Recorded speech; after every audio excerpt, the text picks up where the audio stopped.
Todos bienvenidos. No va a haber ninguna presentación más allá de... Yo os voy a presentar a Jacinto, que creo que lo conocéis todos, exdirector del Libre Pensamiento y secretario general, ex secretario general y ex director del Libre Pensamiento. Y ellos llevarán se presentará y presentará a los ponentes. Una cosa, os pido por favor los móviles. Somos mucha gente, apaguemos los móviles. Y también pensar una cosa, entrar y salir mucho de la sala cuando somos tanta gente, a las personas que están interviniendo se les hace muy molesto con entradas y salidas. Si podéis evitarlo.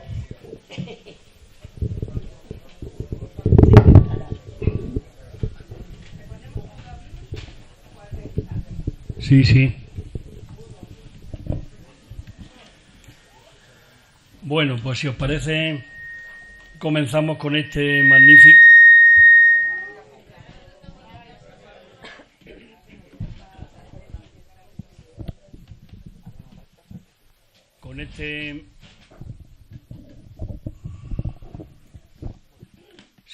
Sí. Digo que si os parece podemos comenzar con este extraordinario acto por varios motivos. Lo primero es por la asistencia, que es importante, y segundo por el personaje y la figura de la persona que vamos aquí a homenajear. Pues hace 100 años, justamente a estas horas, a las 7 o así, según estipulan los historiadores, estaban asesinando en las calles de esta ciudad a uno de los grandes referentes del anarcosindicalismo, del anarquismo, del pensamiento libertario, del sindicalismo como herramienta de trabajo, como herramienta de lucha. Lo estaban asesinando la patronal impunemente con su sindicato libre, con sus pistoleros a sueldo. Y entonces lo dramático del asunto es que todos estos acontecimientos pues están pasando desapercibidos. El olvido es pues el método de trabajo, la desmemoria, el método de trabajo de todo el sistema. Y si la persona a homenajear es además anarquista, pues con muchísimo más motivo para que no aparezca en ninguno de las crónicas ni de los anales de nuestra historia, ¿no? Yo creo que la figura es realmente relevante. Los anarquistas no somos dados a hablar de figuras porque son miles y miles y miles las personas que han estado ahí siempre apoyando y siempre dando la vida y trabajando y configurando lo que son estas ideas, este pensamiento anarquista. Pero bueno, en este caso, primero por su asesinato y en segundo lugar por el personaje del que estamos hablando, ¿no? Por su pensamiento, por su activismo, por su compromiso, por su responsabilidad, por su estilo de hacer sindicalismo y de hacer anarquismo, y que como consecuencia del mismo seguramente nuestra organización tiene las connotaciones que tiene y no sabemos qué habría ocurrido si no lo hubieran asesinado, qué habría ocurrido con esa CNT de los años 20, de los años 30, qué habría ocurrido con el desarrollo de la propia guerra civil. Pero bueno, eso son hipótesis que no tienen ya solución, pero sin duda conviene reflexionar al respecto. Y bueno, yo, como digo, simplemente es moderar el acto, agradecerle a la Federación Local la iniciativa, porque me parece importantísimo que se celebren este tipo de actos, y agradecerles también el que hayan podido llamarme y poder estar aquí compartiendo, por ejemplo, el acto emotivo de esta mañana, que ha sido pues realmente emotivo y emocionante, ¿no? El estar allí presente en la tumba con tantas personas como hemos asistido y luego pues poder compartir con vosotros y vosotras este rato aquí ahora. Para terminar, luego os voy a presentar a las personas que me acompañan en la mesa. Más o menos hablarán en torno a media hora o así, y después pues tendremos posibilidad de seguir manteniendo un debate o con las preguntas que consideremos.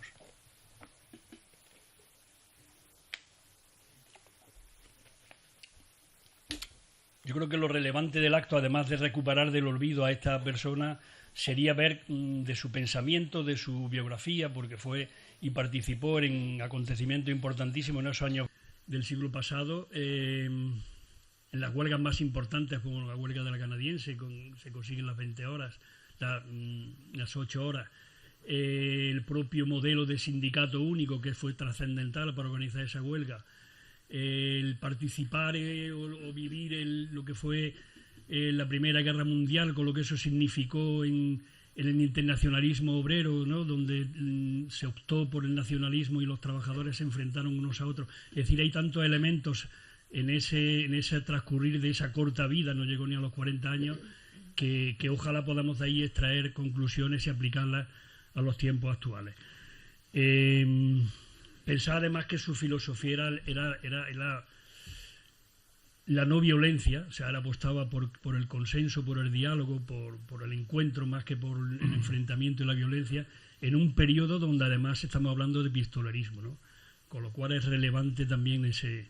Y yo, para terminar, antes de presentar a los ponentes, pues permitidme un pequeño párrafo que describe de alguna manera lo que este hombre hizo y lo que este hombre pensaba. Se le reconoce de momento, parece que han aparecido alguna más, pues una pequeña novelita, un pequeño relato que se llama Escuela de Rebeldía, porque bueno, su activismo y tal y sus buenas dotes de orador le implicaban a que no se sentara a escribir o no encontrara sus momentos para redactar libros, etcétera, pero sí que tuviera grandes sentencias y grandes pronunciamientos sobre temas determinados. Entonces, en esta pequeña novela, no es autobiográfica, pero seguro que compartía mucho las ideas del protagonista. El protagonista se llama Juan Antonio, es un personaje ahí que va configurando su personalidad y su activismo a lo largo de esa pequeña novela. Y entonces una de las cosas que dice es, y acabo con eso, en poco tiempo la organización sindicalista había crecido prodigiosamente. En Barcelona eran 160.000 hombres dentro de los sindicatos. Una masa imponente que podía echarlo todo a rodar si estuviese bien disciplinada. A la burguesía le daba miedo y los políticos comenzaban a preocuparse ante aquella organización que tenía un aspecto formidable. Era preciso destruirla de cualquier manera, apelando a toda clase de procedimientos. El líder del partido catalanista, hombre ambicioso y positivista, quiso ver si era posible aprovechar aquella gran fuerza para el desarrollo de sus planes. Pero bien pronto se convencieron de que aquello era irrealizable. Los anarquistas rechazaron desde el primer momento todas las insinuaciones. Si los trabajadores hacían una revolución, no sería en sentido nacionalista. Desde ese momento ya no se pensó más que en destruir aquella gran organización proletaria. Todo lo que se hiciera contra ella sería aprobado por los políticos catalanes que contaban con el apoyo de una burguesía inculta y egoísta. Bueno, como digo, es una novela, pero yo estoy convencido de que ahí estaba el pensamiento de este autor, de esta persona, de este militante, de este anarquista, anarcosindicalista, y ojalá que encontremos puntos de contacto para los tiempos actuales. En la mesa nos acompañan pues, dos personas excepcionales por su trabajo y también por su compromiso vital. Presento primero a Joan, que será quien hable en primer lugar, va a hablar de los aspectos biográficos de Salvador Seguí. Joan es miembro del CEDAL, que es el Centro de Documentación Antiautoritario y Libertario, que se fundó en el año 2008, militante de la CNT en los primeros momentos desde el posfranquismo. Posteriormente y después de la decisión en el 79 se inclinó por la opción de seguir desarrollando su labor narcosindical en la CGT hasta la actualidad.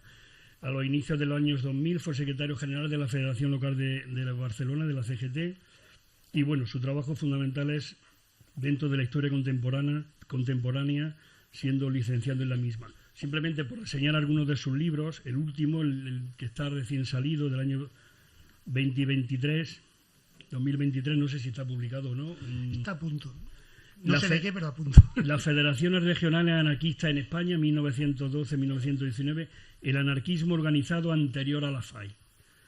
Después tiene, por ejemplo, las Libertaris Catalán en la Transición, del 2019, el anarquismo organizado en los orígenes de la CNT, la Alternativa Libertaria de Cataluña, inicio de un sindicalista libertario como Jean Peiró en Badalona, etcétera, etcétera. Es decir, contamos con una persona que le ha dedicado muchísimo tiempo, mucha energía y mucho compromiso a la recuperación de lo que es el movimiento libertario. Y por otro lado, después hablará Laura Vicente, que también la conocéis con toda seguridad, escritora, historiadora, articulista. Ella va a hablar de aspectos más de pensamiento de Salvador Seguí, biografía por un lado y luego pensamiento de esta persona.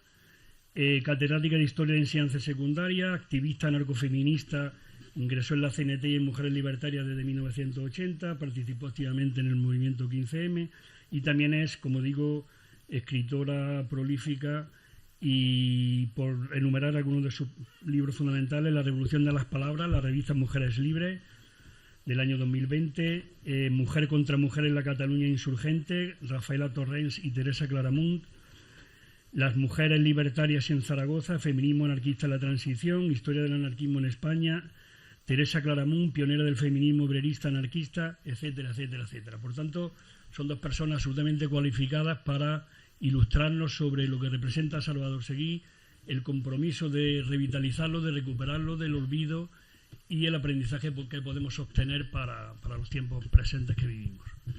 Pues nada, muchas gracias. Le damos la palabra a Joan. Gracias, Jacinto.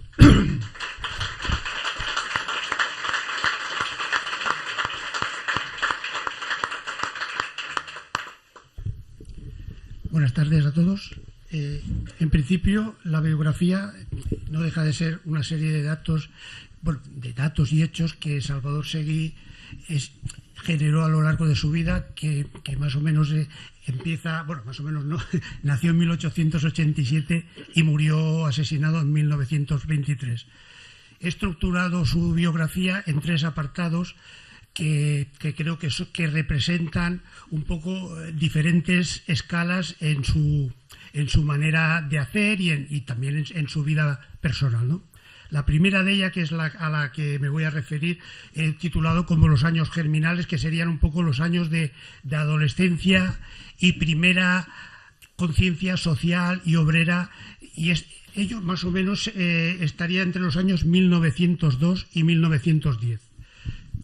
La caracterización genérica de este periodo, podríamos decir que existe por parte de Salvador Seguí un intento de un anarquismo que tiene que ver con lo vital, con lo personal. De hecho, será el periodo en el cual él estará implicado en 2 grupos anarquistas poco conocidos, los sin nombre y en catalán els fills de puta, ¿vale? Que bueno, todos sabemos lo que son. Puede sonar a cachondeo, pero incluso uno de los biógrafos dice que algunas de las acciones que hacían estos grupos, que la mayoría, en fin, eran de amigos, lo que intentaban es precisamente a los chulos y a los chaperos intentar machacarlos para que se portara bien y no maltrataran a las prostitutas en las zonas donde vivían. O sea, cuidado, una cosa que puede parecer algo menor, pero que en cierta forma indica la conciencia social tanto en relación a la mujer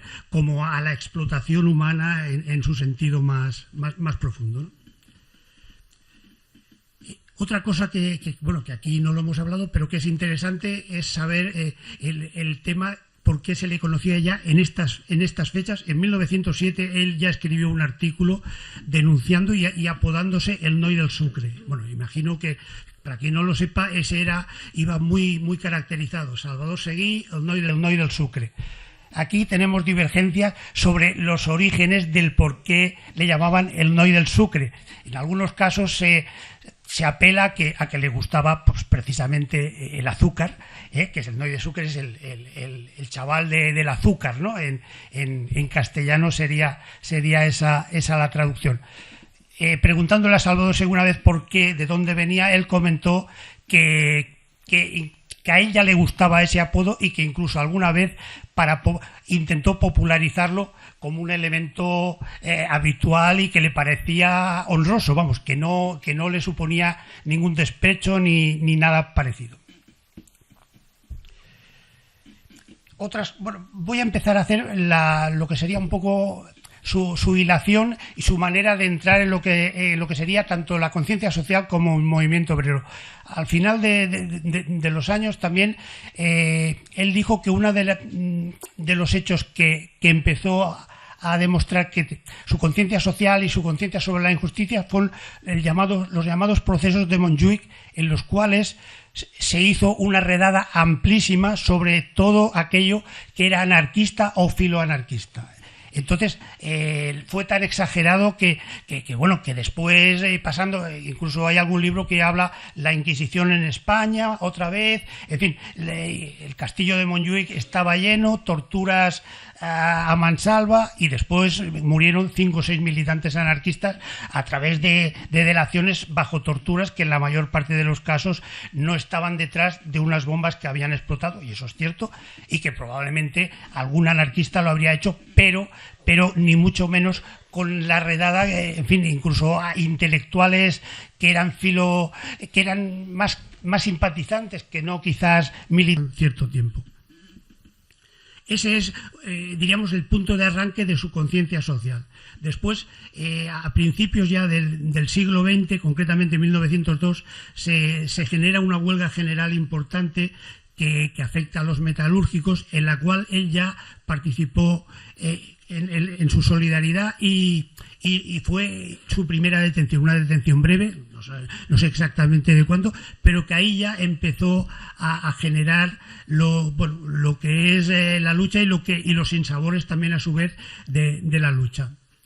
En 1904 ya sí que empieza a adentrarse dentro de lo que es y el que será su oficio durante toda su vida. Él fue pintor de decorador, pintor de paredes, en fin, y entró ya en una sociedad de pintores en la cual ya parece ser, no hay constancia, o por lo menos yo no lo he visto, de que ya empezó a escribir algunas líneas y que también dio alguna conferencia durante estos años, que es más o menos 1904. Es importante también señalar que él empezó a trabajar a la edad más o menos de 12, 13 años, que era lo habitual en aquella época en lo que serían las clases populares, y que dejó de estudiar, pasó por diversos oficios y al final acabó, como hemos señalado, de pintor. Pero siempre tuvo una curiosidad intelectual. Nunca fue un gran escritor, por lo menos en esta época. Destacó fundamentalmente en la última, de la que luego ya hablaremos, pero él no fue un gran escritor, pero sí que le gustaba el debate intelectual y la lectura de libros, los cuales debatía en un café del Paralelo, se llamaba Café Español. Y a su vez también estaba bastante relacionado con las charlas que se daban en el Ateneo Enciclopédico Popular de Barcelona, que hoy todavía existe, y en el Centro de Estudios Sociales, que normalmente ahí los que eran de conciencia anarquista a veces generaban debates, y él acostumbraba a ir asiduamente a esos debates. Quiero decir con ello que estamos hablando de una persona autodidacta con curiosidad intelectual en aquello que se refería a los movimientos sociales y a las injusticias para intentar superarlo. En algunos casos se dice que habían leído a Nietzsche, a autores que tienen un cierto peso filosófico y que a través de ellos quizás se genere un cierto anarquismo vitalista. En fin, ahí yo no soy tampoco muy especialista, pero para leer a Nietzsche y entenderlo, pues hace falta una cierta cultura intelectual potente, y probablemente Seguí la tenía, En fin, no. Por último, en los últimos años de esta primera década, que es probablemente la de menor militancia, pero la que ya se ven elementos suficientes como para pensar que va cada vez más a una mayor proyección y una mayor participación y compromiso, pues se puede decir que ya empezó a participar en 1908 en el Congreso de Solidaridad Obrera, que daría luego lugar a la CNT, dentro de la Sociedad de Pintores La Nueva Semilla. En 1909, y eso también es importante y también nos indica esa fase, diríamos, autodidacta, pero cultureta, en el sentido bueno del término, estuvo dentro del grupo de los sindicalistas libertarios que formaron el Ateneo Sindicalista en 1909 en Barcelona. El Ateneo Sindicalista tenía una función también cultural del debate sindical que podía haber entre diversas corrientes, entendiendo que el sindicalismo tenía que tener un objetivo tanto de reivindicación como de transformación. Esta sería lo que yo he llamado los años germinales, a partir de lo que sería la segunda etapa, 1918. Aquí ya vemos a un Salvador Seguí ya completamente comprometido con el desarrollo del anarcosindicalismo en España y en Cataluña. Concretamente, en el primer congreso de la CNT, él ya participa en algunos debates junto a Tomás Herreros, que era el que estaba al frente de Tierra y Libertad, pero que estaba muy vinculado también al anarcosindicalismo, y ahí ya sí que se ven algunas opiniones, y si se va a las memorias de los congresos veremos pequeñas notas, pero suficientes para saber que él estaba ya implicado más allá de ser un delegado, diríamos, de aquellos que va, participa y vota, ¿no? Participa en el debate, incluso hay uno sobre el tema de la fusión con la UGT y tal, en el cual él también da su opinión. La siguiente escala es que la CNT en ese mismo congreso, al cabo de poco tiempo, es ilegalizada, junto con la UGT también, porque hay una serie de movimientos obreros en diversos lugares de la geografía española que hacen pensar al gobierno que están ante una situación de insurrección colectiva. Es decir, los gobiernos conservadores y los gobiernos de la Restauración veían complots y revoluciones en cada momento, diríamos, un poco conflictivo. En este caso, la CNT estuvo ilegalizada desde el 1911 a 1915, y en ese periodo Salvador Seguí tuvo una gran responsabilidad y generó una serie de mítines muy importantes, sobre todo en el periodo que va de 1911 a 1913, en la cual denunció esa situación. Incluso se hizo, y eso es importante porque en Madrid, el 1 de enero, el Ateneo Sindicalista de Madrid generó para toda España un mitin en el cual, a favor de todos los presos que había de la CNT, y en la cual Salvador Seguí participó representando a las sociedades obreras de España, que es más o menos que es lo que dijo Tierra y Libertad. Parece un poco exagerado, pero si lo ponía Tierra y Libertad es porque probablemente había mucha vinculación con sociedades obreras y él representaba esa voz, ¿no? En 1913 existen también otros elementos ante la imposibilidad de no poder volver a poner en marcha la CNT. El anarcosindicalismo en Cataluña piensa que tiene que seguir cohesionado, y entonces se funda en el mes de marzo lo que es la Confederación Regional del Trabajo de Cataluña, que será siempre la que estará vinculada a la CNT, y en la cual Salvador Seguí fue uno de los que formó parte del equipo y de las primeras asambleas que hubo al respecto. En este mismo año, en 1913, en agosto, se produce una huelga muy importante de obreros del textil, mayoritariamente de mujeres, porque en el textil dominaba y bastante lo que eran las trabajadoras, y en la cual Salvador Seguí estuvo presente, pero que de seguida fue detenido, y estuvo detenido desde agosto hasta octubre, por apoyar esa huelga, que fue una huelga importante, y que además incluso declararon el estado de excepción, lo que decimos, los gobiernos conservadores, a la que veían que se movía, pues de seguida el ejército, en fin, una panoplia excesiva, y que hacía que el movimiento obrero estuviera la mayoría de veces con mucha gente en prisiones, reivindicando a través de amnistías y libertades, pues la libertad de los presos. Antes lo ha explicado Jacinto.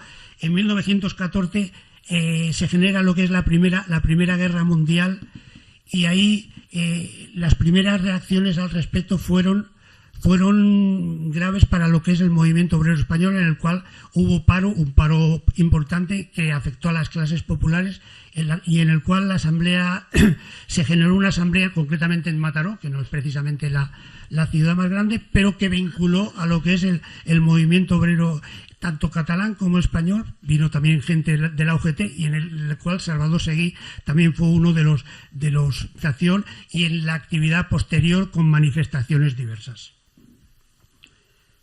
Como hemos comentado, en 1915 se reorganiza la CNT, pero esa reorganización no fue, diríamos, numerosa, amplia, sino que costó. Hasta el año 19, por decirlo claramente, no se fue capaz otra vez de que la CNT cogiera esa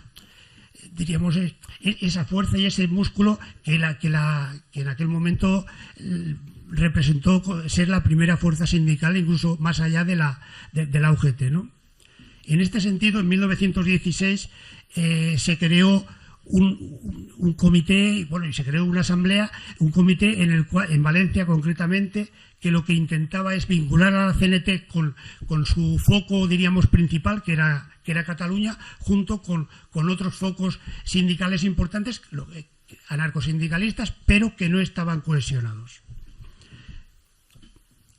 En 1917 viene lo que es la Revolución de Agosto, que es ni más ni menos un intento por parte de sectores muy diversos para acabar con el régimen monárquico en nuestro país. Estará la CNT, estará la UGT, estará también algún sector catalanista, ese de la burguesía, que luego, como ha dicho Jacinto, no les darán ni agua, y estará un sector pequeño del ejército, de oficiales, y que intentaban cambiar el régimen porque no era capaz de reformas y porque en general estaba siempre con elementos de represión y no iba más allá.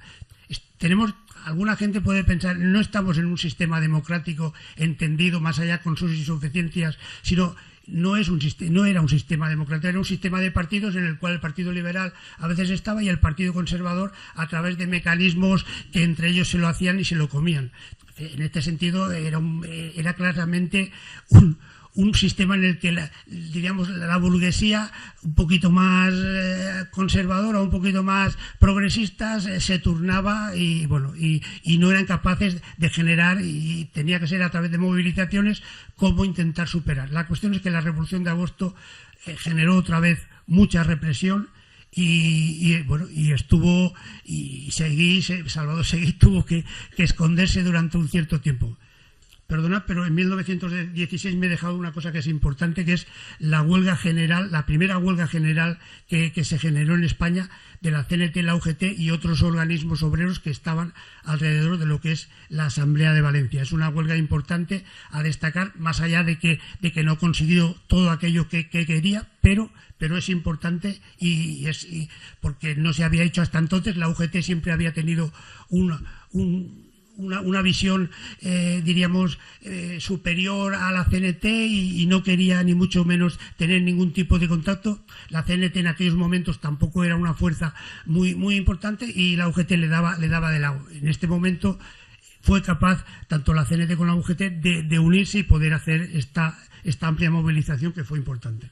Y ya por último, de esta fase que yo he titulado La forja de un propagandista anarcosindicalista, estaría el famoso Congreso de Sant de la Confederación Regional del Trabajo de Cataluña, en el cual se implementan los sindicatos únicos como una manera de superar el viejo societarismo anterior del siglo XIX, en el cual había muchas sociedades pequeñitas con 200, 300, pero que no se agrupaban por bases o por ramos de producción. Junto con eso también se generó lo que sería una mayor coordinación de la Confederación Regional del Trabajo, que hasta aquellos momentos estaba como muy disgregada y que costaba mucho cohesionar. Y ya por último, el tercer apartado, que es el que he titulado Fulgor y muerte de Salvador Seguí, que es donde podemos ver la ambivalencia tanto del momento. Estamos hablando del periodo 1919-1923, donde la CNT como tal, la mayor capacidad tanto organizativa como numérica a finales de 1919, y a su vez se produce también a primeros de 1919 la huelga más importante, como ha comentado Jacinto, y histórica, que es la canadiense, en la cual Salvador Seguí tendrá un papel fundamental a la hora de negociar, a la hora de participar e intentar un poco superar lo que sería situaciones, diríamos, no sé si confusas, no sería la palabra, pero de diferentes maneras de intentar acabar la huelga. Salvador Seguí, en un famoso mitin, el mitin de la Plaza de las Arenas, fue capaz de cambiar un poco aquella sensación de que no se quería volver porque había presos, porque todavía no se habían cumplido todo aquello que se había pactado, y Salvador Seguí dijo que era necesario y que además ello se iba a dar. Lo que pasa es que era necesario acabar con la huelga porque si no, al final se perdería como tal. La cuestión es que al final se hizo una votación de esas a mano alzada y ganó la opinión de Salvador Seguí, y esa estrategia un poco de no ir a a una situación que no se sabía cómo iba a acabar. En este periodo se tiene que decir que Salvador Seguí estuvo la mayor parte de su vida encarcelado o deportado. Es decir, estuvo casi año y medio en el Castillo de la Mola, en Mahón, en Menorca. Estuvo 6 meses a su vez también en la cárcel de la Modelo. Lo intentaron matar a finales de 1919 y a principios de 1920. La última intervención en términos de organización sindical y anarcosindicalista es la famosa Conferencia de Zaragoza del año 1922, en la cual él y otros militantes como Peiró, como Viadiu, intentarían volver a la CNT, a lo que era diríamos la línea más anarcosindicalista, criticando lo que hasta aquel momento la Revolución Rusa parecía que era como una especie de tótem para el movimiento obrero, y ya que se veía ya las grandes deficiencias que estaba teniendo y que además estaba también reprimiendo fuertemente a lo que era el movimiento sindical libertario ruso, con lo cual era una contradicción, obviamente. Además, había llegado ya el informe de Ángel Pestaña, en el cual decía que lo que estaba pasando en Rusia no era precisamente el ideal y lo que les gustaría, diríamos, al socialismo libertario y a los militantes libertarios. Se estaba ya generando claramente una dictadura de partido que no tenía nada a ver con lo que son nuestras ideas. Para acabar, la muerte de Salvador Seguí se produce el 10 de marzo de 1923. Anteriormente, algunos amigos y compañeros le venían a decir que ya, como ya hemos comentado, que ya había tenido dos atentados, sería importante que se refugiara y tal. Él nunca quiso refugiarse. Él más o menos intentó vivir una vida en Barcelona que sabía que era peligrosa, incluso iba acompañado habitualmente de un compañero, incluso en alguna ocasión con pistolas, porque corría realmente peligro su vida, hasta que al final unos pistoleros de los sindicatos libres, concretamente el personaje más destacado era Inocencio Fecet, pues le dieron un tiro en la calle de la Cadena, como ha dicho antes Jacinto, más o menos a esta hora de la tarde.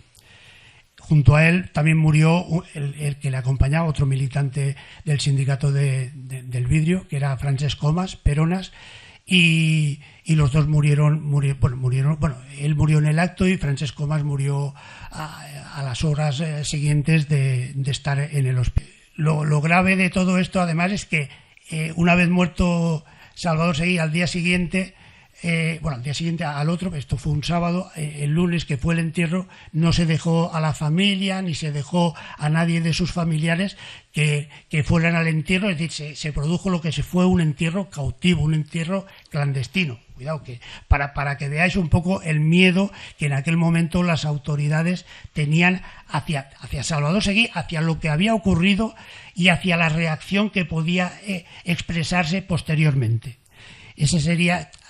Después, posteriormente, al ver la situación que se estaba creando, pues se hizo el entierro de Francesc Comas Peronas, y allí es donde la gente que se unió, no sé, fueron 100.000 o 200.000, ahora no recuerdo, pero le hizo el homenaje que no le había podido ofrecer anteriormente tanto a Salvador Seguí como a Francesc Comas Peronas.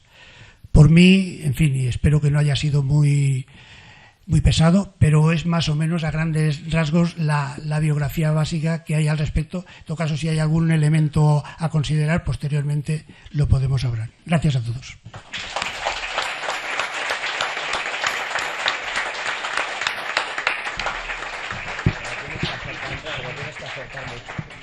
Vaya rollo. Vale. Bueno, buenas tardes a todos y a todas. Voy a empezar leyendo un fragmento que no es de Salvador Seguí, sino que es de Félix Carrasquer, un aragonés que nació en Albalate de Cinca en el año 1905 y que, bueno, yo estaba leyendo su biografía, que es esta, y me apareció el fragmento que os voy a leer ahora, y me pareció como una señal, y yo nunca descarto las señales. Así que dije, este fragmento lo tengo que leer y tengo que empezar justamente por ahí y sin más, allá voy. Bien, dice lo siguiente, dice, unos días después de la disputa sobre sindicalismo, bajaron al horno unos sujetos que a mí me parecieron de mala catadura. El horno es un horno de pan. Estamos hablando de un Félix, por aquí en la sala, que tenía en ese momento 18 años, se había ido a los 15 años a Barcelona y trabajaba, como digo, en un horno de pan. Bien, continúa diciendo, cuando se marcharon, José el palero se desahogó insultando a esos esquiroles con todos los adjetivos que en aquel momento le vinieron a la mente. Declaró que si se tuviera que afiliar a un sindicato, lo haría a la CNT, que eran valientes y honrados. La CNT. Era la primera vez que oía ese nombre. José no supo contarme muchas cosas, aunque me dijo que un primo suyo era un activo militante en aquel sindicato. Unos días más tarde se afianzaría más sólidamente mi simpatía por la CNT. A causa de una avería en la amasadora, un día de marzo hice el reparto más tarde y al regresar por la calle de San Pablo, a la altura de Cadena, oí unos disparos. Me detuve sorprendido y agitado y pronto se sintieron carreras y voces de personas que gritaban: «Han matado al Noi del Sucre, asesinos, cobardes». Un hombre muy colérico repetía: «Han sido los pistoleros del Libre, esos canallas a sueldo de la patronal, bandidos, bandidos». Recordé entonces a los dos sujetos que habían venido pocos días antes al horno y me dije que aquellos tíos tenían mala catadura y seguro que eran capaces de todo. Me distrajo de mis reflexiones la voz de una mujer que decía llorando: «Esos criminales han asesinado al mejor amigo del pueblo, al defensor de los trabajadores, a nuestro más valioso compañero». Mientras las gentes se amotinaban e iban llegando, yo seguí calle adelante. Por lo visto, la víctima era un sindicalista, un obrero que luchaba por el bien de todos. ¿Y por eso lo han matado? No comprendía nada y la cabeza me daba vueltas. Bien, pues este fragmento recoge cómo él, como Félix Carrasquer, se encontró, sin comerlo ni beberlo, pues prácticamente casi en primera línea cuando mataron a Salvador Seguí, y me ha parecido que recogía y sintetizaba muchos aspectos de los que hoy vamos a hablar aquí, ya estamos hablando aquí a través de la presentación de Jacinto y de la biografía que acaba de resumir Joan. Bien, entrando ya en Salvador Seguí, releyendo textos para preparar esta intervención, he confirmado una convicción que tuve cuando realizaba la tesis doctoral sobre el sindicalismo de los años 20 del siglo pasado, que era que estamos ante una persona que, desde mi punto de vista, ha sido mitificada, entre otros aspectos quizá porque ha sido o fue asesinada muy joven, a los 35 años. Seguí se convirtió, con el paso del tiempo, en una leyenda como líder del sindicalismo. Se construyó una figura que acumuló un compendio de virtudes íntimas y públicas por su dedicación a la difusión y defensa de la emancipación obrera. Seguí ha tenido muchos seguidores y seguidoras en el pasado y en la actualidad. Es más o menos alabado, más o menos mitificado, en función de las necesidades organizativas o de la aparición de nuevos movimientos que reclaman la memoria de este dirigente para justificar nuevas realidades. Por un lado, en estos tiempos líquidos en los que vivimos, se ha ido construyendo el relato de que Seguí formaba parte de un grupo de sindicalistas catalanes y anarquistas inteligentes, pacíficos, pese a que Seguí iba siempre armado, y dispuestos a abandonar la utopía infantil del anarquismo, púsculos de ácratas que habían nacido justamente fuera de Cataluña y que soñaban con dicha utopía a golpe de bomba o de pistola Star tan común entre los sindicalistas y anarquistas.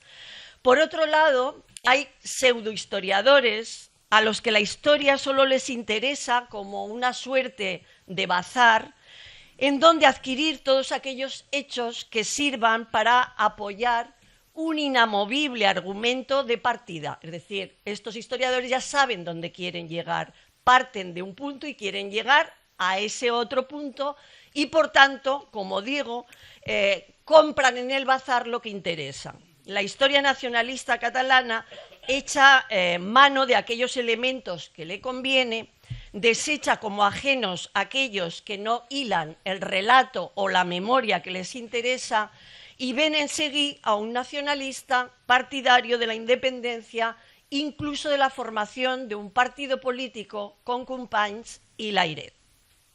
Por último, hay quien ve en Seguí a un intelectual, incluso en un libro reciente a un filósofo, que supo reinventar el anarcosindicalismo en Barcelona a comienzos del siglo XX. Seguí es el héroe de las huelgas obreras. Esto que estoy mencionando es de un artículo muy reciente en la revista Todo por Hacer de Madrid, donde dice que es el héroe de las huelgas obreras, el coloso de las luchas obreras, que concita el odio de la patronal catalana y de las autoridades. Sin embargo, Seguí no fue el único. 250 sindicalistas y anarquistas fueron asesinados entre 1917 y 1923 en Barcelona.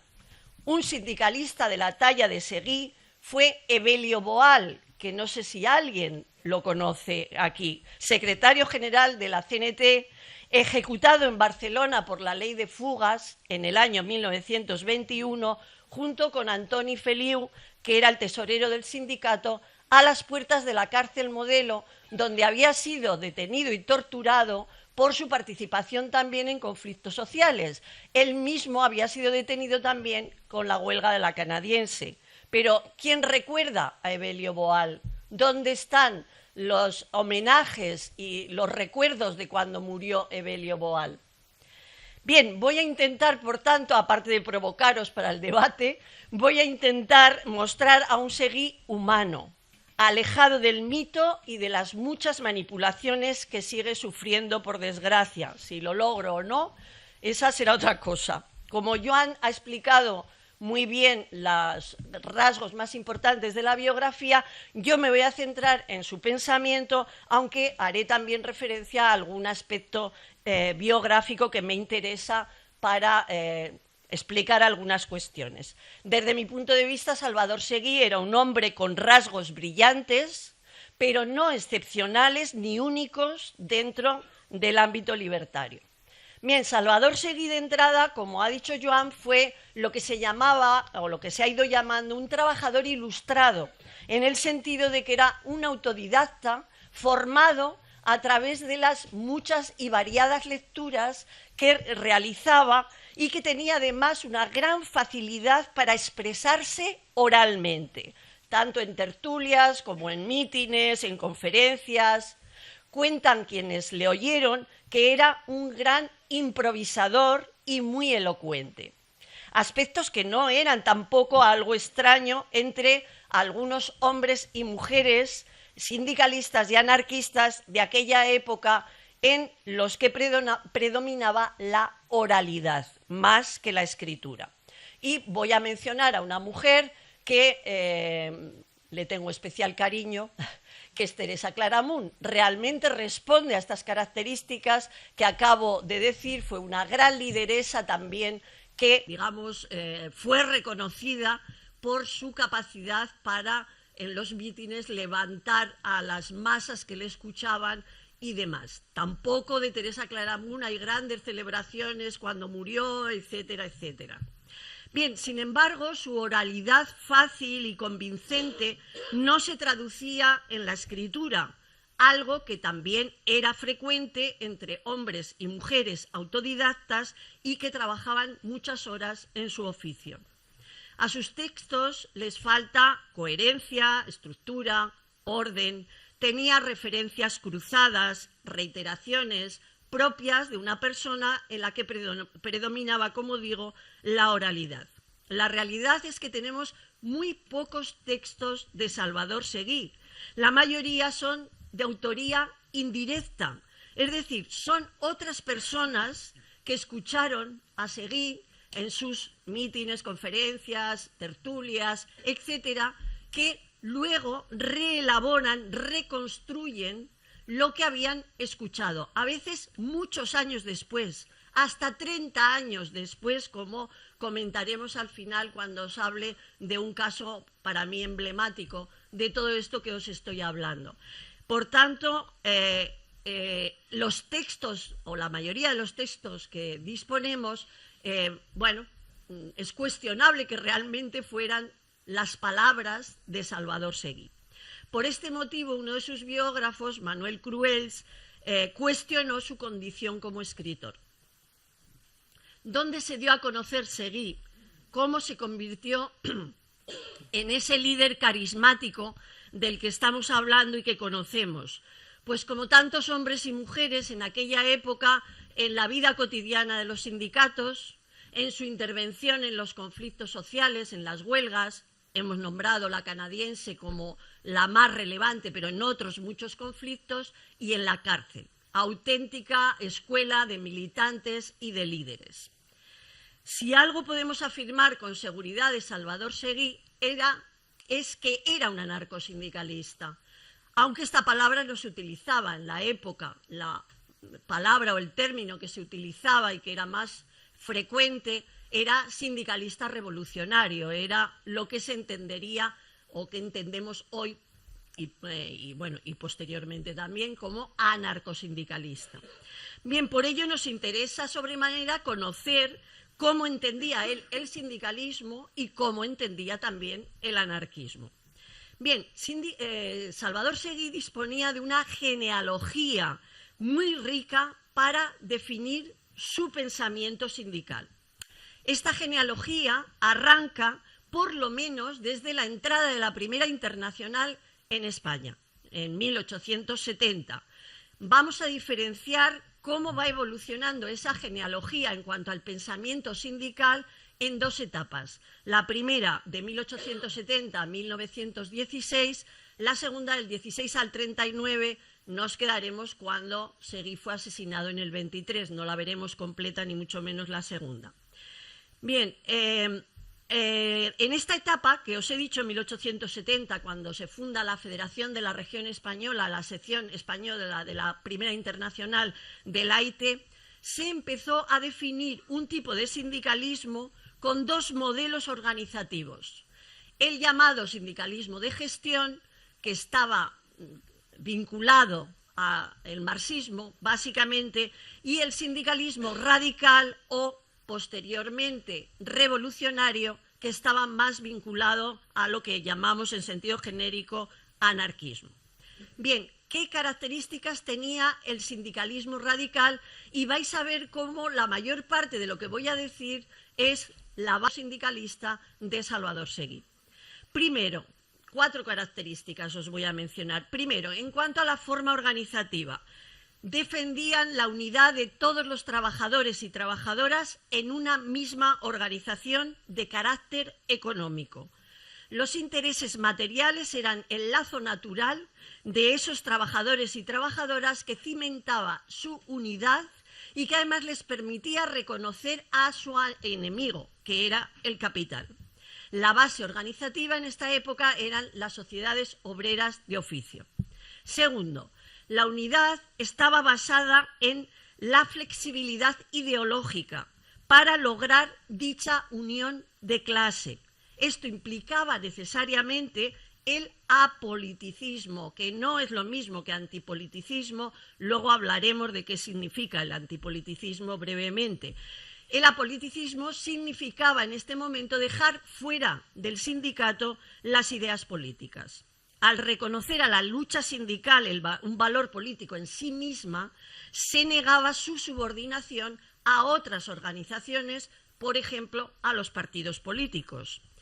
es un sindicalismo pragmático y posibilista que pretende armonizar la implantación de mejoras materiales con lo que permitían las circunstancias. Tercero, en cuanto a su táctica sindical, eran partidarios de la acción directa, es decir, sin mediación en su enfrentamiento con los empresarios, a través básicamente del recurso a la huelga, a la acción huelguística para enfrentarse con eficacia a la patronal. El fracaso de las huelgas era valorado como negativo y que podía debilitar a la organización. En general, la violencia estaba excluida, aunque muchos de esos conflictos eran bastante duros, sin recurrir a esa violencia. En cuanto a las reivindicaciones, eran reivindicaciones de orden material, como hemos dicho, económicas, pero se va, digamos, constituyendo como la reivindicación principal la jornada laboral de 8 horas, que se convirtió en el símbolo de la guerra abierta entre el proletariado y los empresarios, que a partir de la década de los 90 del siglo XIX irá acompañada por la jornada del 1 de mayo, en la que se convocaba huelga general. Bien, el sindicalismo de gestión, que era el otro sindicalismo, que está enseguida vinculado a la Unión General de Trabajadores, que se fundó en 1888, lo voy a sintetizar porque no quiero alargarme demasiado, pero si luego interesa lo puedo detallar un poco, pues al mismo nivel que hemos hecho con el sindicalismo radical. Digamos que era la táctica lo que mejor definía este sindicalismo de gestión, y se le llamaba de gestión porque su característica principal era que la gestión de cualquier conflicto la llevaba a cabo el comité directivo de la sociedad obrera que convocaba el conflicto, que convocaba la huelga. Por tanto, en el comité estaban los mejores sindicalistas, los más capacitados.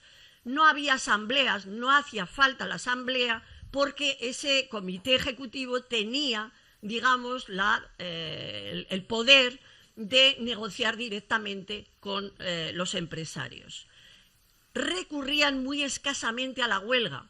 Hacían todo lo que fuera necesario para negociar sin recurrir a la huelga. Y si la convocaban finalmente, estaba muy preparada, con cajas de resistencia, para que no fracasara. Por tanto, la prudencia y la cautela era, digamos, una de las características principales de este sindicalismo. No querían un enfrentamiento abierto con los empresarios, ni tampoco con las autoridades, con el Estado.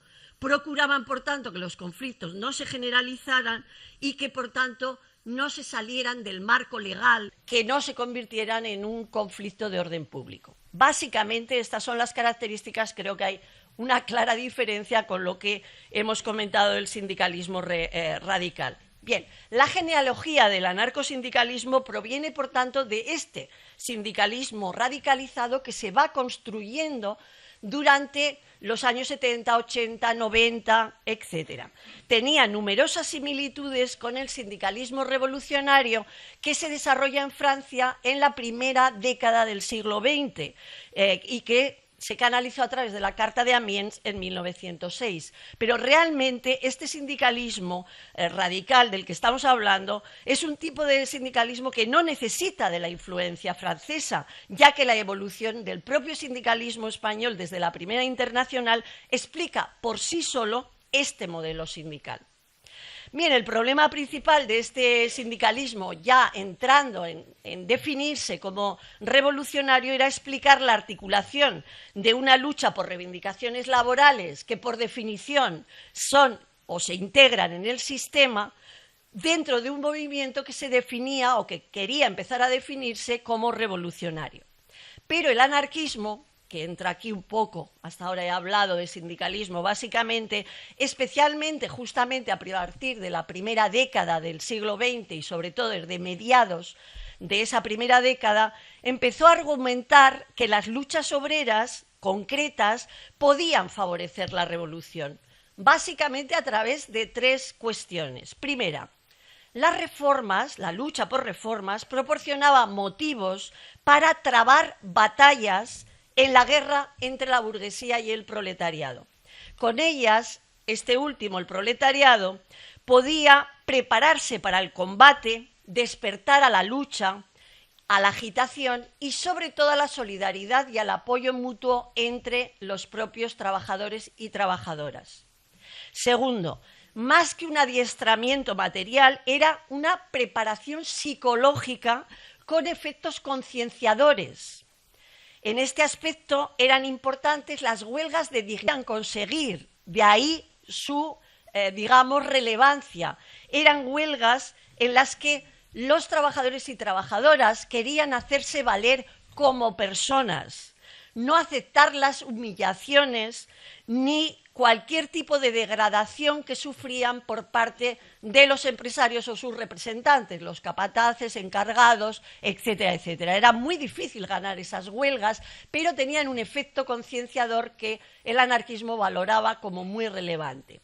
Y tercero, la lucha sindical y la huelga, especialmente, eran, desde este punto de vista, la expresión espontánea de la rebeldía obrera, el medio más eficaz de perturbar el orden capitalista. Bien, el sindicalismo también transformó al anarquismo, no solo el anarquismo al sindicalismo, sino también al contrario, puesto que abrió al anarquismo a la acción de masas y a la alianza con otras organizaciones obreras. Esa unión de anarquismo y sindicalismo se fraguó en la CNT, fundada, como ya ha dicho Joan, en 1910, y que se diferencia del sindicalismo radical que hemos visto que había ido evolucionando en el siglo XIX por tres rasgos que señalo muy brevemente. Por un lado, ahora sí la existencia ya, aunque sea de forma muy elemental, de un objetivo revolucionario de transformación social. Segundo, por la presencia de cierta influencia anarquista, de la ideología anarquista, que se irá definiendo a lo largo de los congresos de la CNT hasta llegar al 39, que reducía, por tanto, la flexibilidad ideológica que habíamos mencionado del sindicalismo radical.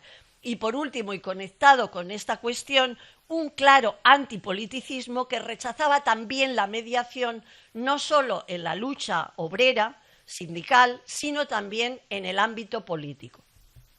Bien, Seguí mamó este sindicalismo.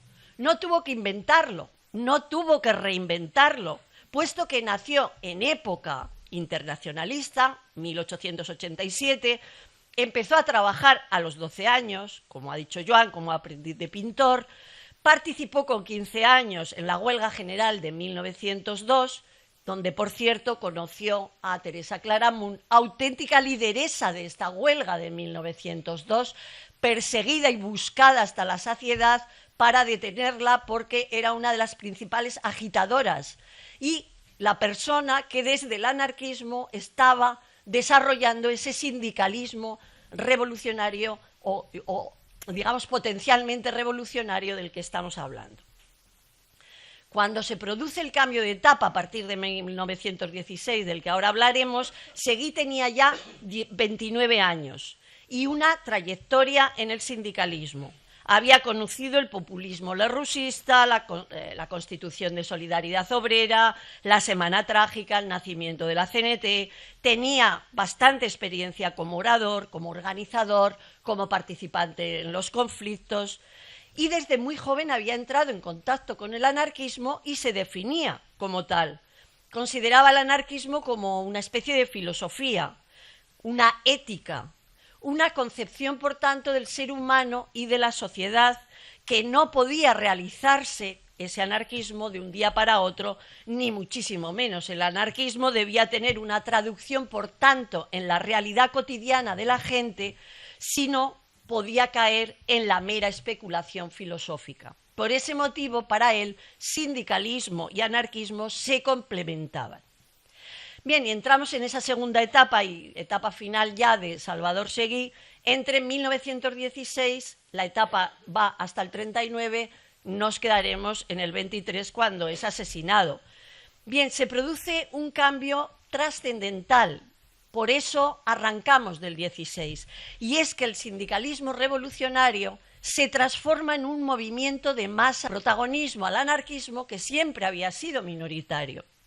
En el resto de Europa, y esto es llamativo, significativo, este sindicalismo revolucionario estaba entrando en decadencia y desapareciendo en la mayor parte de los países europeos y Estados Unidos en favor de ese sindicalismo de gestión reformista vinculado al crecimiento de los partidos socialistas y socialdemócratas que iban soltando el lastre del marxismo para, desde posturas reformistas, ir integrándose en el capitalismo y en la sociedad de clases.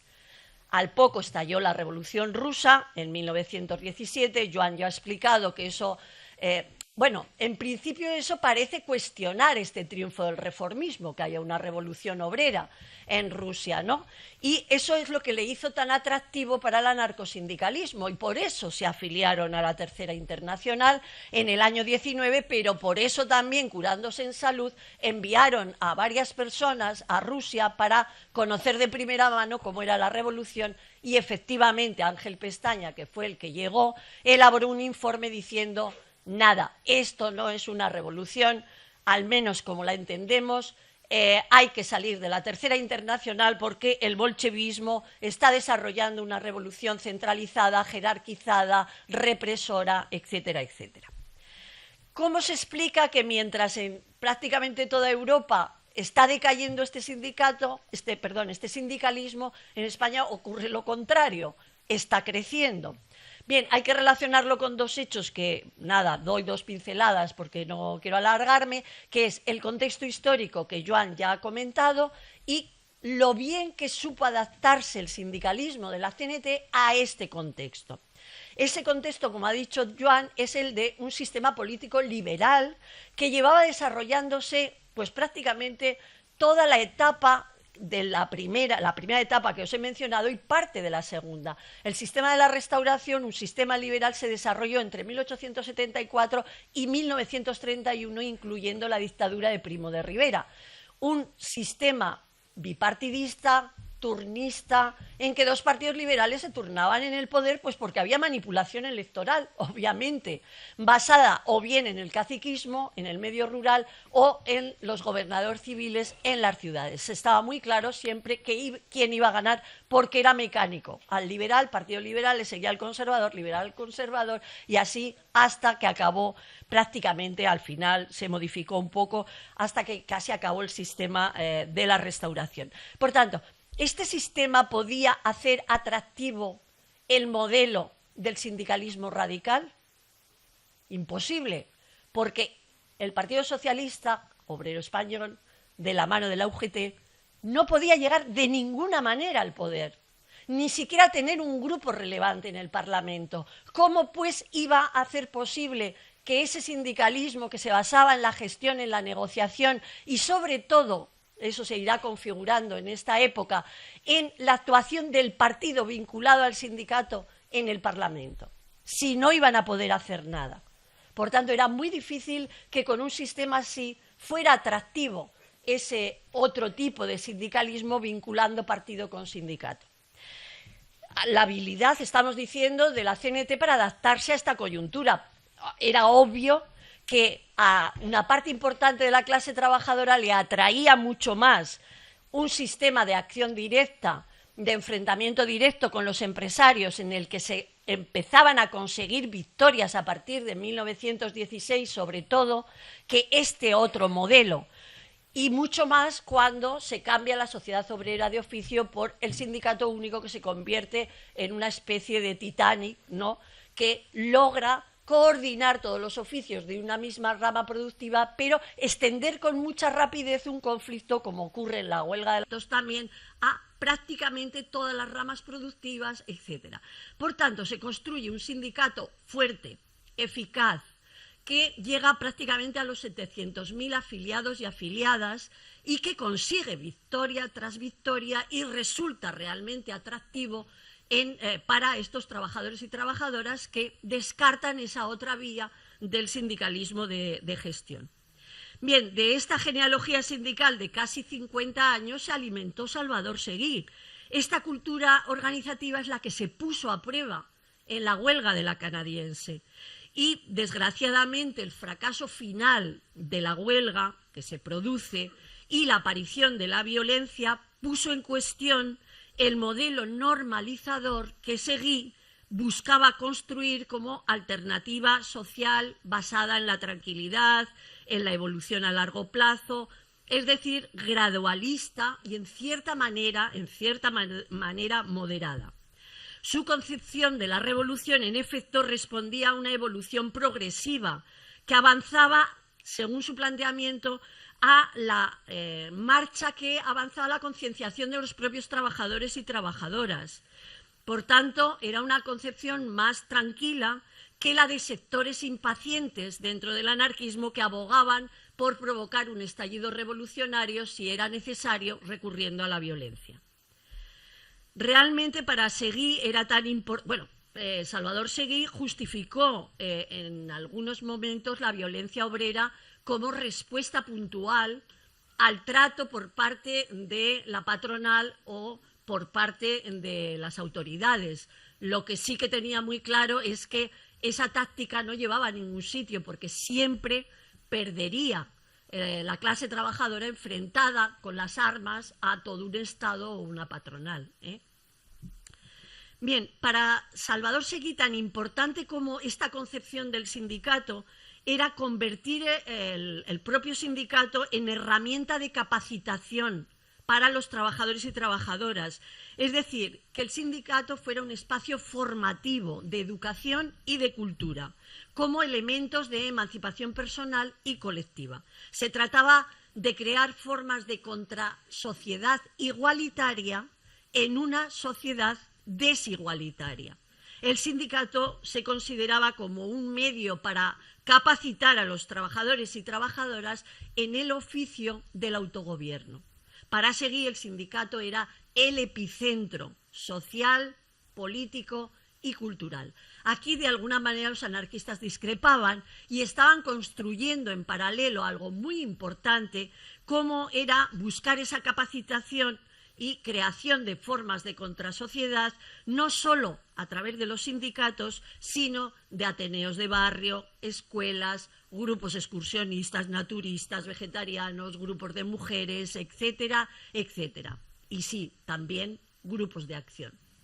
Esos tan denostados. Seguí estuvo de acuerdo puntualmente, como hemos dicho, con la violencia, pero solo desde esa perspectiva que acabo de señalar, como algo puntual. Seguí podía aceptar también, era otra de sus características, pactos circunstanciales y flexibles con otros sindicatos e incluso con partidos políticos, pero rechazaba radicalmente que un partido pudiera erigirse en representante de la clase trabajadora. Por lo mismo, rechazaba con claridad el marxismo por su exaltación del Estado y por buscar la sustitución de una minoría por otra, con la consiguiente limitación de la libertad. Esa manera de entender la revolución condujo a Seguí a rechazar la existencia de un partido obrero, mucho más un partido de otras características. Seguí también estuvo empeñado en intelectualidad a los sindicatos para que en la lucha sindical incorporaran su sentido especial de la libertad y de la justicia. Y por último, ya estoy acabando, la famosa cuestión nacional, supuestamente planteada en un discurso que dio Salvador Seguí en el Ateneo de Madrid el 4 de octubre de 1919. Vamos a clarificar algunas cosas sobre esta cuestión.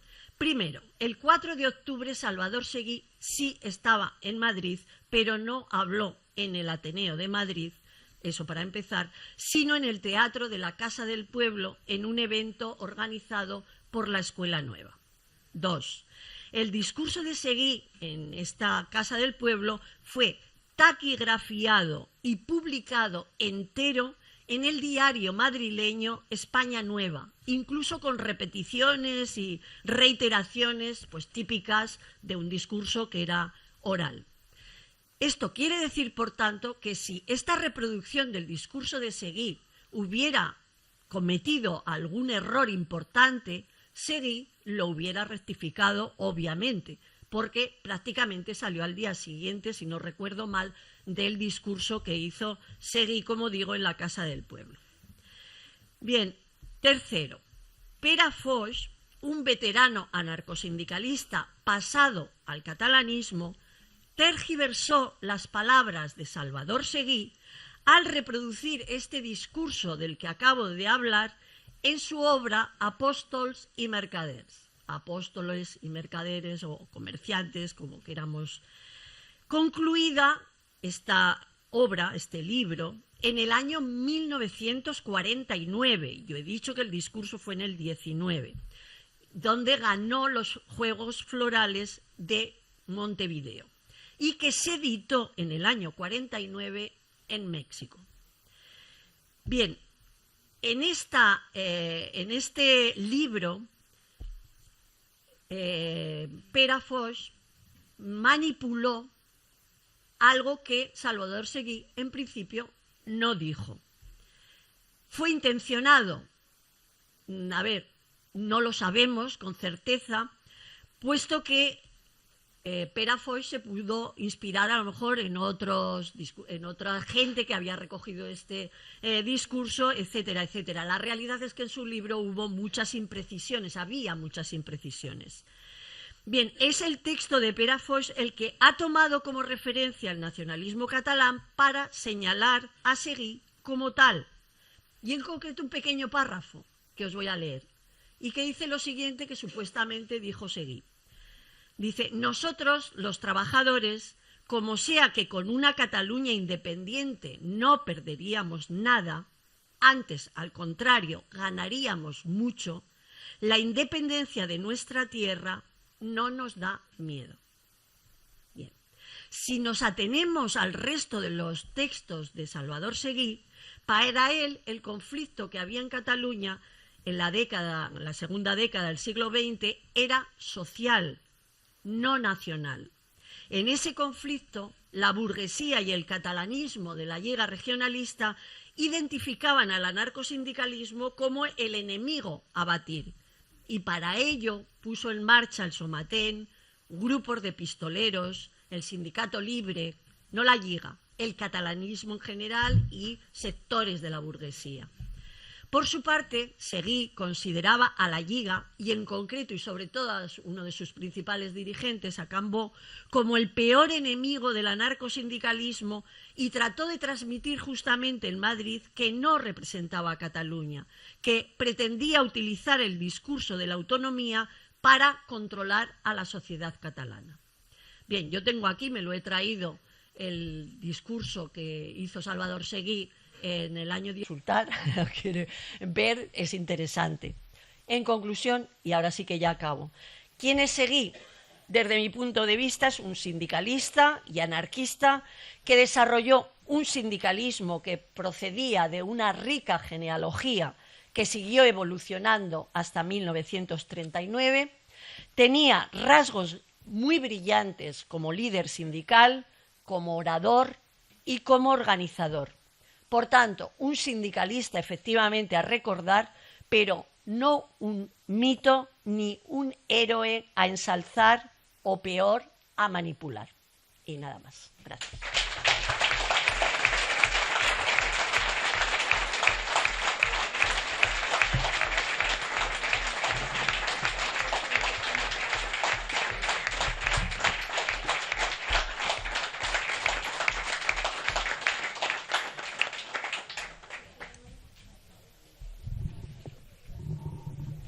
Bueno, ahora es el momento de que preguntéis, comentéis, valoréis lo que consideráis con respecto a lo que hemos escuchado y que podamos seguir con la tertulia.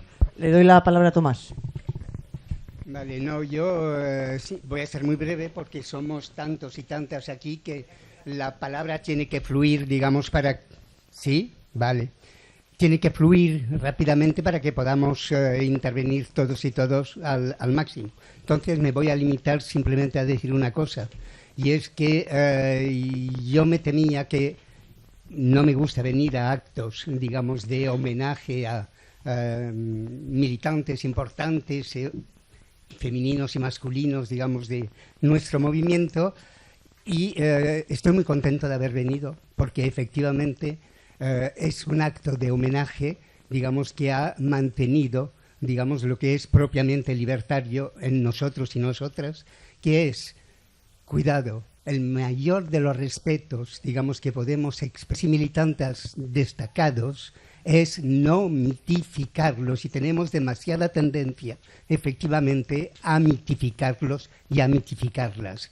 Y, por lo tanto, mantener, digamos, que es lo propiamente libertario, un acercamiento crítico a esos compañeros y esas compañeras me parece fundamental, porque si no caemos, digamos, en el mismo revés de la sociedad que estamos combatiendo, que es endiosar a determinadas personas, olvidando que no serían nada si no fuera por la masa de las demás personas que han estado luchando con ellos y con ellas. Así que muchas gracias, sobre todo a Laura.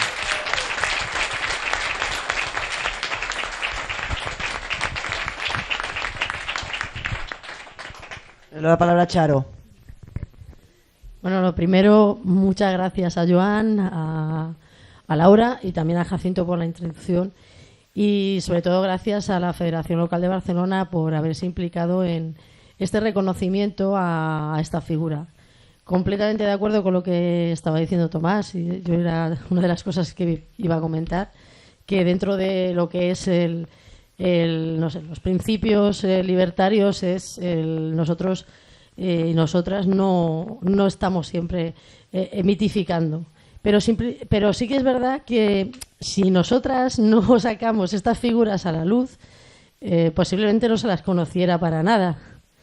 Y no sé, es por un lado eso, pues es necesario hacer no sé, destacarlas de alguna determinada forma para que se pueda sacar a la luz la obra, la vida de estas personas. Y eso era una de las preguntas que quería lanzar a la mesa, a los tres. Si estabais de acuerdo, que ya me imagino la contestación de, pues eso, de estos homenajes y de hacer estos tipos de reconocimientos. Y lo que sí que quería preguntar era sobre la figura de Salvador.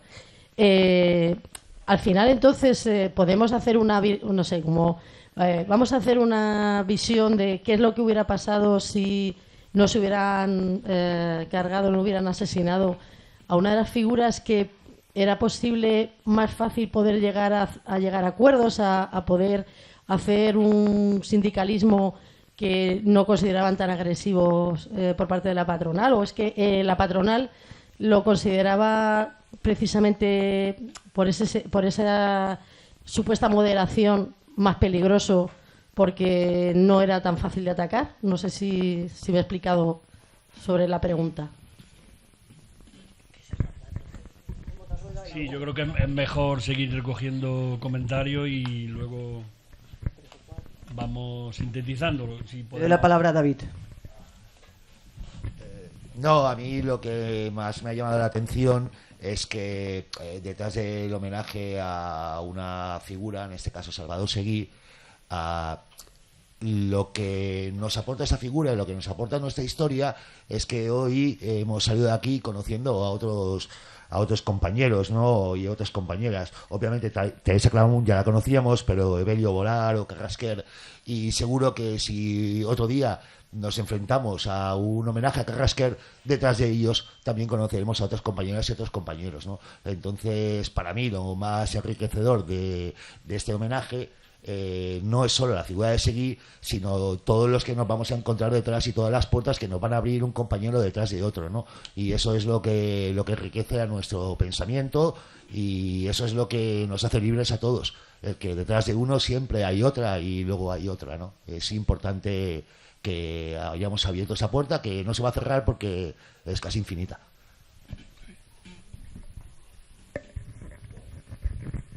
Gloria. En relación a lo que ha dicho el compañero, leí hace no mucho tiempo un libro que me abrió los ojos a muchos compañeros, y no sé cómo lo consideraréis vosotros este libro. Se llama Apóstoles y Asesinos, de Antoni Soler. A mí me sirvió, me pareció muy divulgativo, y sobre todo me introdujo en el mundo de otras muchas personas que muchas veces nos olvidamos. Rosa. Hola, no sé si es que quiero verlo o lo veo. Cierto paralelismo en la situación actual, política e incluso, no sé, de activismo sindical, en el que debiéramos de plantearnos ya como organización la reducción de la jornada laboral, que en ese momento se motivó a las 8 horas, reducir a las 6 o la que sea necesaria para que haya una situación laboral más justa.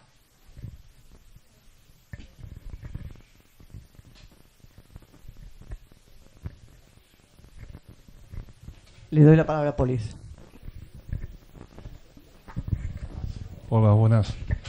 Yo estoy totalmente de acuerdo con lo que, con lo que estáis diciendo, con lo que ha dicho Tomás, con lo que ha dicho Laura, ¿no? Yo creo que es buenísimo saber que no tenemos que mitificar, pero sí que tenemos mucho que aprender, ¿no? Yo creo que estos homenajes son muy buenos para toda la clase trabajadora que está sumándose cada día en la CGT, en el anarcosindicalismo, ¿no?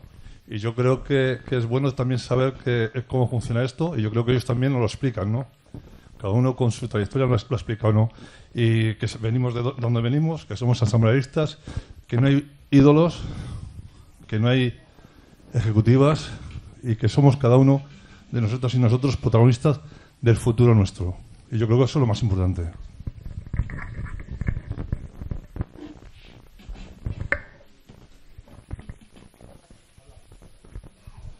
Hola, quería comentar que hay un par de libros, novelas gráficas dedicados a la figura de Salvador Seguí, una hecha por Juste de Nin y otra por Alfonso López, que en Pallés Editors, que justamente se llama 8 horas y justamente habla de la biografía, los inicios, su llegada a Barcelona, toda su trayectoria hasta sus últimos días. Era solamente matizar esto, por si a alguien le interesa.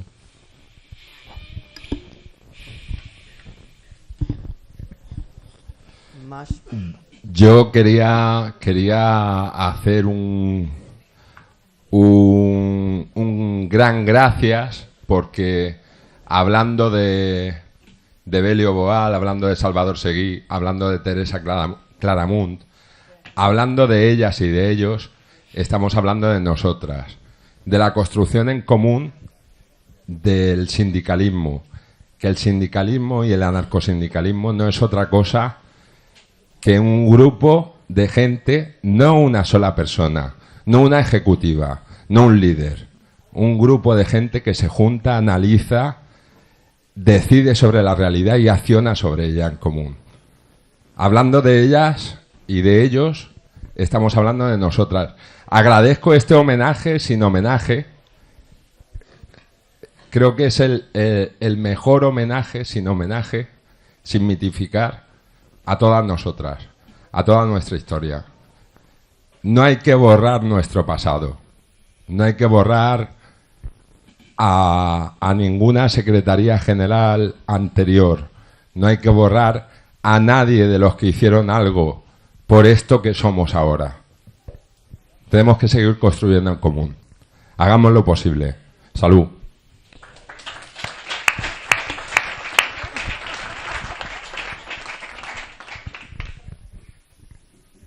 Josep.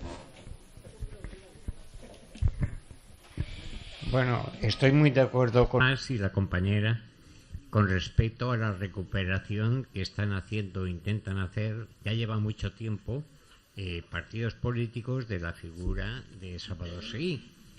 Aparte, y intentando modificar su discurso, que está mecanografiado, sí, y con ello intentar decir que la CNT del momento, Salvador Seguí, que era uno de los grandes personajes, era independentista.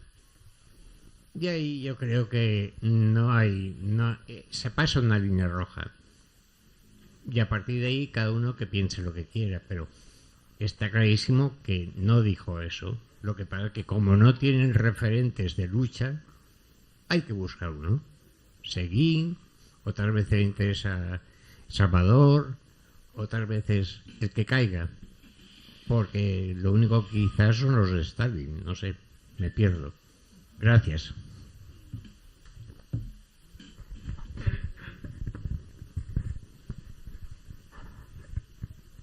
¿Nadie más? ¿Le damos la palabra a la mesa?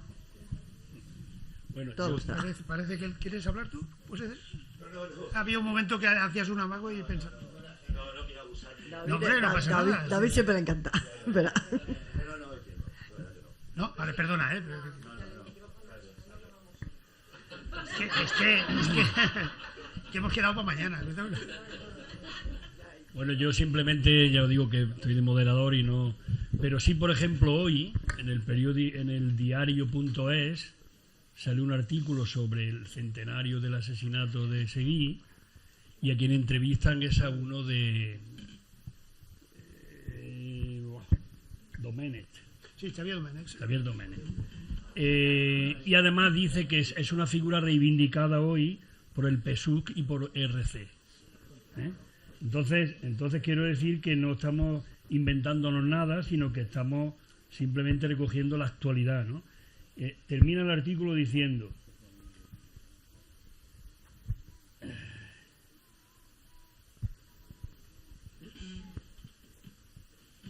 bueno, no encuentro bien termina diciendo que, por supuesto, es una figura reivindicada por ellos y también, por supuesto, por el anarquismo, ¿no? Pero vamos, por supuesto, no. O sea, quiero decir que estamos en esa línea de... cuando yo he hecho la pequeña introducción, no lo he hecho caprichosamente, esa lectura de ese párrafo que he leído de su novela, y me he centrado en lo que él hablaba de que la lucha no sería nacionalista, la lucha del proletariado no sería nacionalista ni catalanista, ¿no? O sea que... Un momentito, le doy la palabra al compañero. Sí. Bueno. Hola, buenas tardes. Hace como 2-3 semanas en Vic hicimos un recordatorio sobre Ramón Acín. Y en la introducción, en la presentación que me tocó hacerla, digamos que hice un poco de historia personal de cuando uno conoce el anarquismo, entra dentro del anarquismo en su juventud y siempre pues conoce a los hombres de acción, a los grupos de acción. Durruti, Ascaso, Olivé, todos estos grandes nombres que nos resuenan, ¿no? Conforme te vas adentrando dentro de la historia del anarquismo, vas conociendo personajes que, sin haber empuñado armas, sin haber sido grandes líderes con masas detrás, hicieron mucho por el anarquismo, y entre ellos, por ejemplo, Ramón Acín, Félix Carrasqué, y eso pues todos los médicos, pedagogos, las personas que llevaban los ateneos, toda esa gente es lo que hicieron posible que hoy estemos aquí y que podamos homenajear, recordar a aquellas personas. Es una aportación más. Gracias.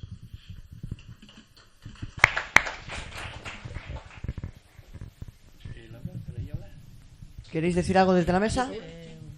Sí, lo que pasa es que no me acuerdo de la primera intervención porque no me lo he anotado, de Charo, que has preguntado, ¿verdad? Que... Primero, si fuera vuestra opinión de hacer estos homenajes, ¿os parecía, considerando que no hay que identificar a estas personas, convertirlos en personajes? Vale, bueno, a mí me parece bien hacer homenajes a cualquiera. Claro, el problema de nuestro pasado es que hay tantas personas, tantos hombres y mujeres que no acabaríamos nunca, ¿no? Pero lo encuentro, por supuesto, positivo, ¿no? De todas maneras, a mí me gustaría muy brevemente, primero, reivindicar a las mujeres. Claro, no sería Laura Vicente si no hablara y dijera esto, obviamente, ¿no? Es decir, claro...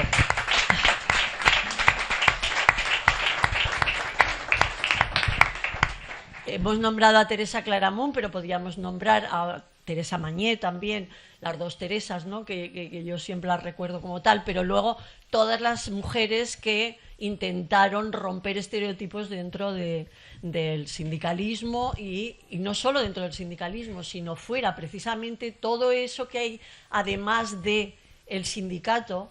Es lo que hizo realmente que la historia del anarquismo y del sindicalismo en España fuera tan excepcional, que no se quedaba solo en un sindicato, sino que supieron construir algo, digamos, que penetraba dentro de los barrios, dentro de aspectos desde el deporte hasta la alimentación, hasta la sexualidad, hasta tantas y tantas cosas, que es lo que, claro, lo hace especialmente relevante. Y ahí justamente creo que las mujeres tuvieron un papel relevante y, por supuesto, pues ya la Organización de Mujeres Libres, que logró de alguna manera pues reunir todas esas cosas en un momento excepcional y llevando a cabo un planteamiento revolucionario que se ha postergado, que no se ha tenido en cuenta. Se ha tenido siempre en cuenta la revolución que se desarrolla básicamente entre julio y mayo del 37, julio del 36, mayo del 37, pero es que la labor que llevaron a cabo Mujeres Libres perduró a lo largo de toda la guerra civil y bueno, y tiene unas características que considero relevantes. Luego, aparte del tema de las mujeres, también creo que yo destacaría la capacidad que tuvo el sindicalismo de adaptarse a la realidad. Es decir, cuando transforman las sociedades obreras de oficio en los sindicatos únicos, están, digamos, desarrollando una transformación, un cambio tan relevante, tan importante, que convierte al sindicalismo en una auténtica máquina, digamos, de triunfos, de victorias, de concienciación de la clase trabajadora, etcétera, etcétera, que tiene que enseñarnos en la actualidad lo importante que es cambiar también, lo importante que es no mantenernos siempre en la tradición anterior, sino adaptarnos a las nuevas realidades. Es decir, que todo esto, toda esta rememoración que hacemos de la historia, toda esta genealogía tan potente que tenemos detrás, que a veces casi nos aplasta porque realmente es demasiado potente, debe servirnos para entender que tenemos que cambiar en muchas cuestiones, desde cuestiones organizativas a muchas otras cuestiones, que es un punto de reflexión importante que deberíamos tener y mantener siempre ahí perenne, porque si la situación cambia, el sindicalismo, el anarquismo debe cambiar también. No podemos estar añorando siempre el pasado, ¿no? Nada, me hace gracia porque oía a un historiador que decía que el anarquismo había sido más que un club. Pues el anarquismo era más que CNT, y es verdad, es el movimiento libertario, es todo lo que implicó, toda esa tarea que se realizó en los barrios, que se realizó en cuestiones de alimentación, en cuestiones de sociabilidad, en cuestiones, bueno, todo eso realmente es lo que generó esa potencia que fue tan relevante. Claro que CNT tenía un montón de afiliados, pero todo eso es lo que realmente hizo que la sociedad mamara, ¿no?, todas esas ideas, etcétera, etcétera, y eso pues creo que tenemos que recordarlo y, bueno, en la medida de lo posible intentarlo. No sé si te quieres decir. Bueno, no quiero decir mucho, pero bueno, la mayoría de intervenciones han ido en el sentido de mitificación o no mitificación, de incluso, y me parece bien, un cierto aspecto crítico al acto en sí, porque seguí, o por qué no pestaña, o por qué no los 1000 que murieron, porque murieron 1000 en la fase del pistolerismo y que son anónimos, lo cual, en fin, no deja de ser también algo recurrente, o porque esta sala se llama Eladio Villanueva, u otra se llamaba anteriormente Costafón, u otras se llamarán... En fin, lo que quiero decir es que nos guste o no nos guste, ese tipo de contradicción la tenemos. Y lo que tenemos que ser, como muchos de vosotros habéis aquí analizado, es mantener un perfil en el sentido de valorar a aquellas personas que han sido, que han dado bastante, aunque no los estemos valorando a todos, pero que no seamos... que tampoco seamos, como te diría yo, amnésicos, y que sean otros de otras culturas políticas que reivindiquen ese tipo de personajes.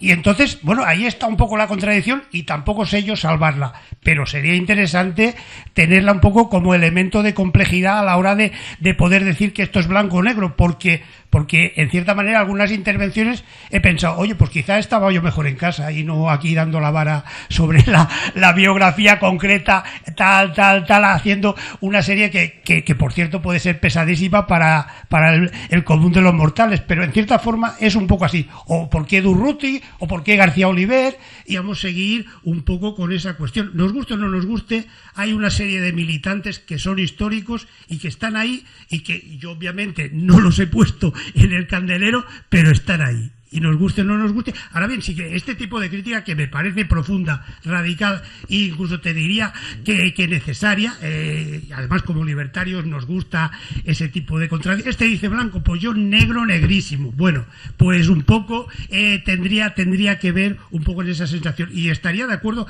con la idea primigenia de que no tenemos que idealizar a nadie, pero también estaría de acuerdo en que no tenemos, ni mucho menos, que dejar que nuestros militantes sean después reivindicados por otros que no tienen nada que ver con nuestra cultura política. Vamos.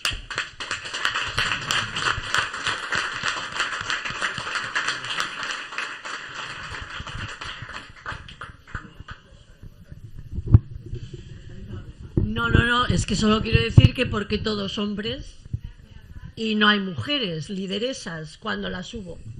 Disculpa, claro, he tenido... Sí, perdona, no, me las he dejado hay que revisar. Bueno, ahora me fustigáis cuando salga, si hay el látigo, pero me he dejado obviamente a otras, y es así. Para mí Teresa Claramunt, como otras, pero en fin, a mí no me cuesta reivindicarla, ni mucho menos. Además, he tenido un error, y creo que es venial, no es mucho más, y disculpadme, ya está.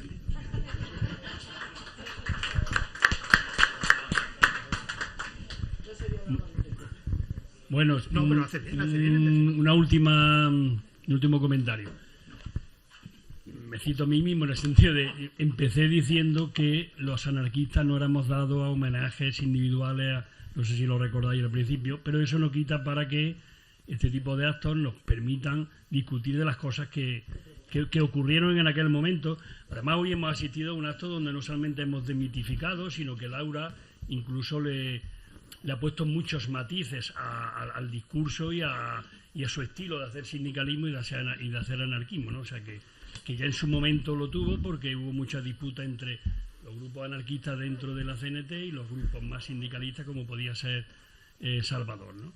Entonces, pero bueno, hemos hablado de antipoliticismo, hemos hablado de asamblearismo, hemos hablado de pacifismo o violencia, hemos hablado de propaganda por el hecho, hemos hablado de un montón de cosas que nos permiten hemos hablado de por qué no iniciamos huelga ahora por las 8 horas, o como por ejemplo mañana tenemos una manifestación muy potente que fue objeto de la manifestación de la huelga general de 1918 por el tema de la subida de los productos básicos, ¿no? Es decir, se trata de aprovechar este tipo de actos y este tipo de personas para sin idealizar a nadie ni endosar a nadie, pero sí comprender que eso existe gracias a la masa enorme de personas que estamos aquí aportando y apoyando que los sindicatos hablan todos los días, que tengamos un código ético, que le exijamos a la gente responsabilidad, etcétera, etcétera, etcétera, ¿no? Así que pues Laura, que termine. O sea, perdón. No pasa nada. Bueno, ya está. Ya hemos terminado. 3 cosas. Arriba en la terraza, en el bar, hay pica pica para todos los que os apetezca. Lo primero, dar las gracias a la mesa, a los 3 de la mesa que se lo han currado mucho.